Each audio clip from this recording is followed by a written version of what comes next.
Okay. Asagao Academy! I'm more than ready for this. I am so... Wow. Actually, the artwork's really pretty. It's apparently, the artist who did this is actually PPG's wife. Oh, which is like, yay, that's awesome. Oh, she just... Heard. in this world, we are all 2D.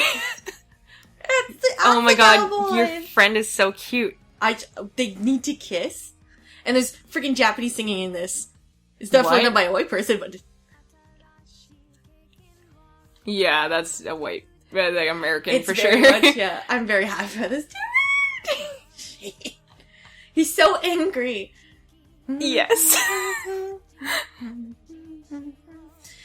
This song's I was gonna say, I'm totally gonna do them. See, I'm surprised you're not like, I want to do that. I don't want to see nipples. This game has made me so... Oh my god. It's so cute! I'm so happy! I wish this was like a scene, I wish that was a scene for like, oh, we should kiss! But it's not. Oh my god. Aww. And him, I'm so happy for that, like, eating. Oh, she looks like me. Mimi's a douche. She looks like it. She's a douche canoe. Oh my god, I did not mean to be that loud. This is amazing. I'm actually so happy so with this excited. game. This game is so well made. It like, looks, surprisingly well made. It looks hilarious. But really, I don't know, I wasn't expecting, like, that much writing to go into it. Asagao Academy, Normal Boots Club. What? Wow. What? Wait, who was that? I don't remember. Was that for Jared? It didn't sound like Bridget, but I wasn't paying attention. I was looking at her levels. Okay. So we're gonna start. Do you want me to be Hannah? Sure. Sure, and you could be I could be the my... energetic mom. Oh, that's actually probably really accurate, except for the fact that I'm going through, like, a lot of anxiety right now. I'm hoping this starts off with not one of my load saved things. Hopefully not. If it does, then we'll have to... Well, I'll cut it. Yeah. Chapter 1. Okay, so no, I think we're good. Okay, awesome. We'll try I didn't even get any water. Crap. The train made it a long... Sorry. The train made it a long and gentle curve across the coast of Japan, whisking me further and further from home. Across from me sat a boy, his face half buried in a newspaper. He was deeply entranced in whatever article he was reading, and hadn't spoken a single word to me, even when I asked if I could join him in the last compartment with any available space. He shrugged, nodded, and adjusted his newspaper without making eye contact with me. It had been almost an hour, in fact, and he had not once looked at me. Christine couldn't read. I can read sometimes. I'm getting, like, excited. Me too. Devoid of conversation, I took instead to counting the buttons on the pretentiously lush carmine seat cushions. 1, 2, 3, 21, 22, and so forth, and over. Now and again, I turned to look at the window where the trees were blurring by. Sometimes the smeared green would break and reveal quite blue of the Sea of Japan.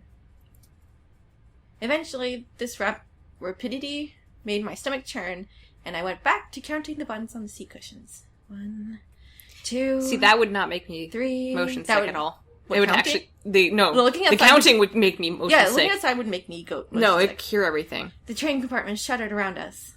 My eyes wandered to the boy in his jacket.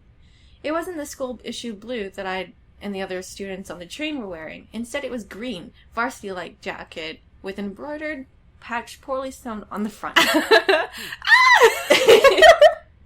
So, you're a first year then? I can't do a guy's voice in general. He folded his newspaper neatly, set it on his lap, and looked at me with half-interested gaze.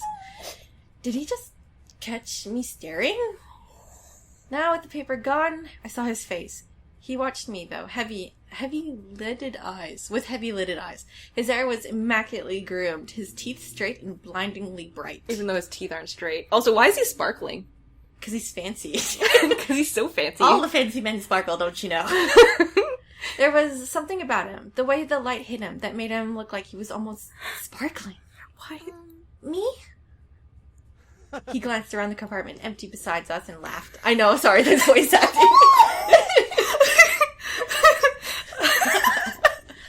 Oh no, I'm not a first year, I'm a third year. The train began to slow, metal wheels groaning against the metal tracks. The sudden shift threatened to rob me of whatever was left in my stomach, but I closed my eyes and took a deep breath, willing myself to keep it together. What killed... Oh, sorry, what killed? We killed everyone else on the train. We've been playing some Dark Souls. I just spat everywhere. Oh my god. What kind of impression would I leave puking on a student before I even arrived at the academy? Oh, she sounds like me already. The boy frowned. I picked the hem of my cotton skirt. That's not possible. I've never seen you before. It took me a moment of mouth fishing to find a response. God, she's awkward. It's because I'm a transfer student.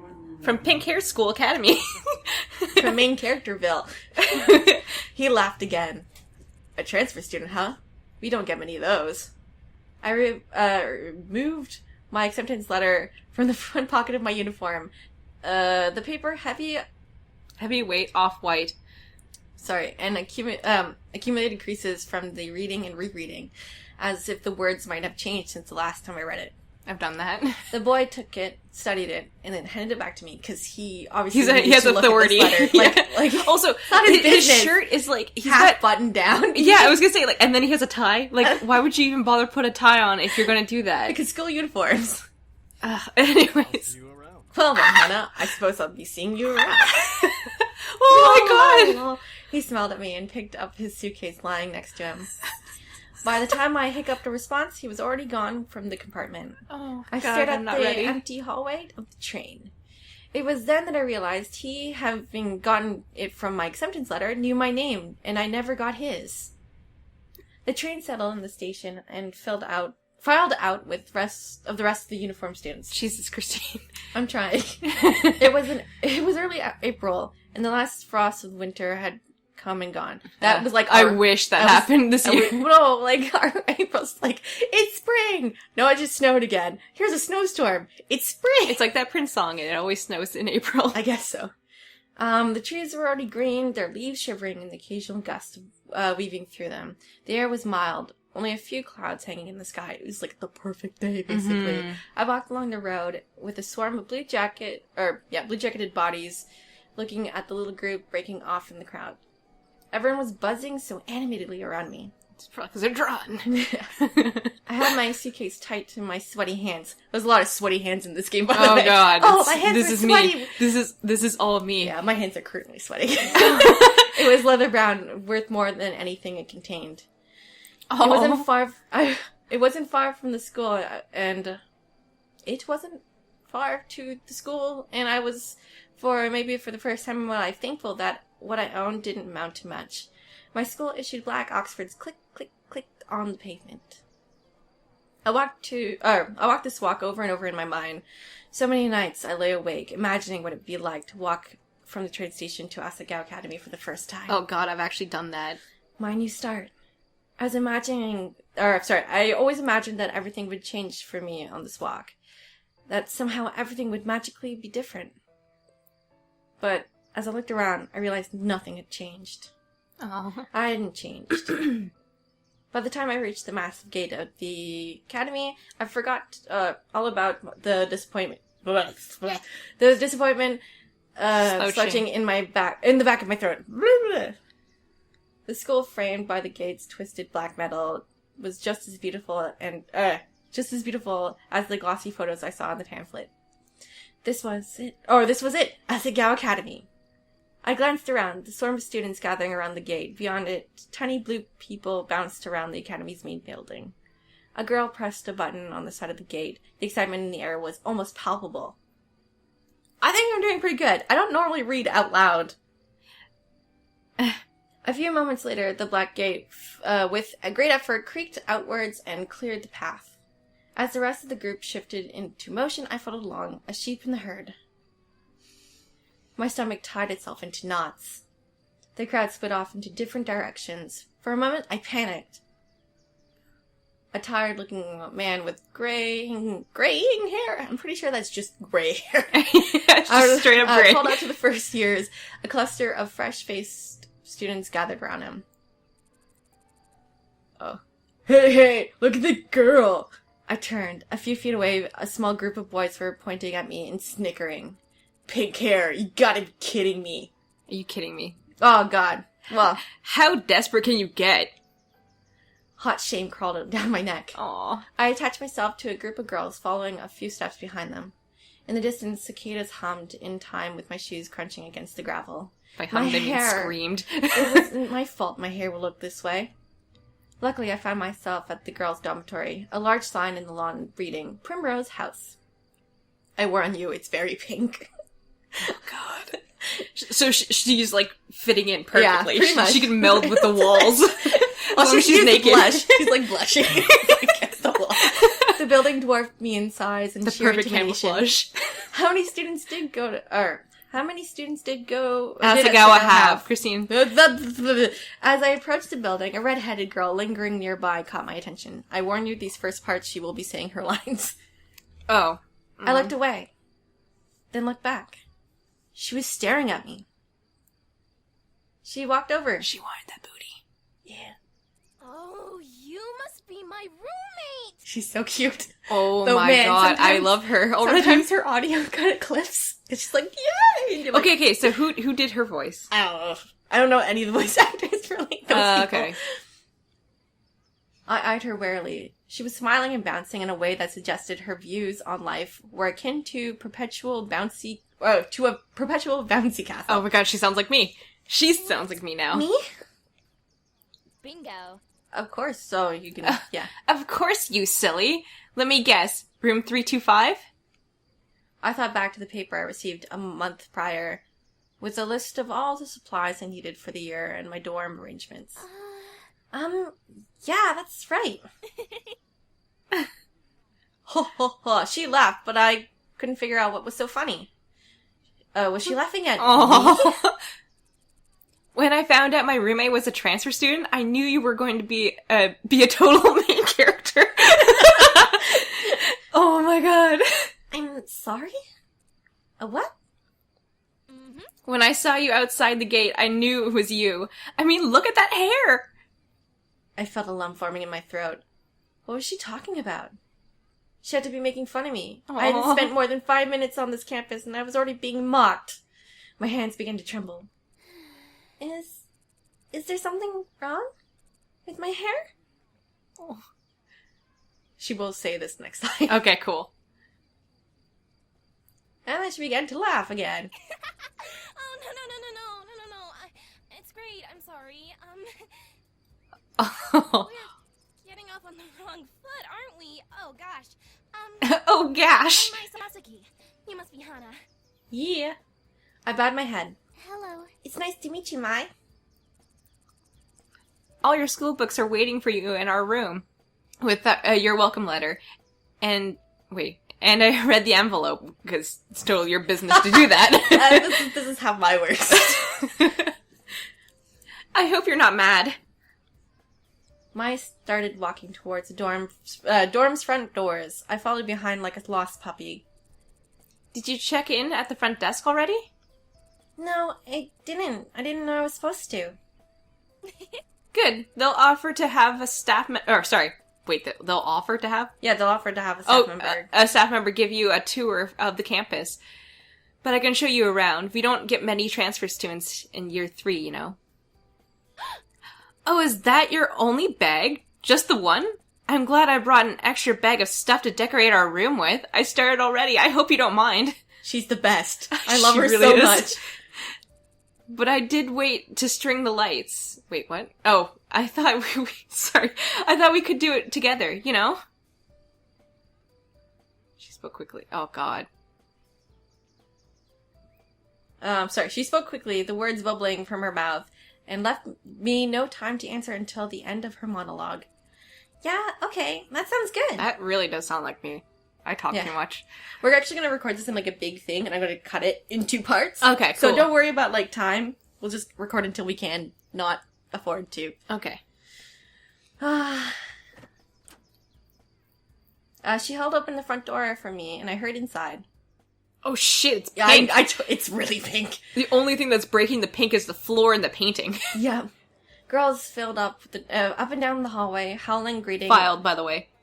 Filled just up to the ceiling, laying on top of each other like a sea of girls. Oh my Howling, god. greeting, and exchanging vague niceties that were, more often than not, "How was your break?" And look how town you got. Town. Toned or tanned? Tan. Oh god, Christine. I can read. Look how tanned you got from winter. Yeah. Well, I'm sure these are all rich people, so I'm assuming they went on a break. Oh, good point. It seemed like everyone knew each other. I followed Mai, and she led me through the maze of students, and up 2 flights of stairs. Each dorm floor looked the same as the last. Narrow, white doors lining both sides of the pale pink walls. Thin gold numbers were tacked on the front of each. The numbers rising as we climbed. That's how dorms work. You're not missing anything with the campus tour, I promise. Mr. Saitomo, does them every year, and he's, like, totally dull. He just drags you around the entire campus and talks in that weird, squeaky voice of his. I'll tell you everything you need to know. I smiled, trying to let this calm my nerves. Thanks. Oh, right. Yes. I have to read all of this stuff. We headed down the hallway on the 3rd floor. Mai stopped us in front of the door numbered 325. Here we are. A faint smell of potpourri wafted that's a through the butt. room. Yeah, I know. The walls, like the hallway, were soft, powdery pink. Ugh, I would hate this. Me too.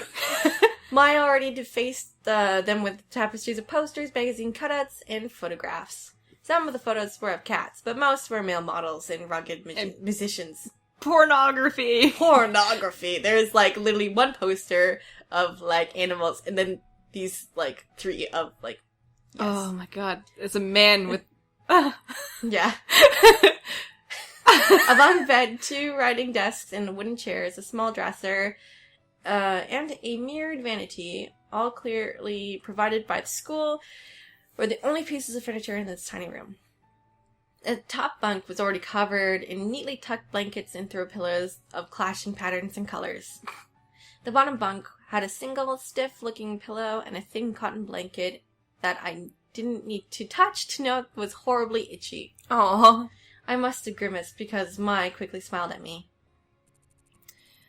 I brought way too many pillows and blankets. I've always overpacked. I went to Italy over the break, and Mom got really mad at me because I brought 5 bags. But we were only there for a week. Jesus Christ, I'm terrible at reading too. See, this is not as easy as it I sounds. think it's because of all the clashing colors around it that I'm just this is terrible. What's happening? Yeah. She laughed, pulled several blankets and pillows from her bunk, and rearranged them neatly on mine. Because she's the best. She's so sweet. nice. A sudden twinge of guilt and embarrassment hit me. Perfection. There, that's much better. Thanks, Mai.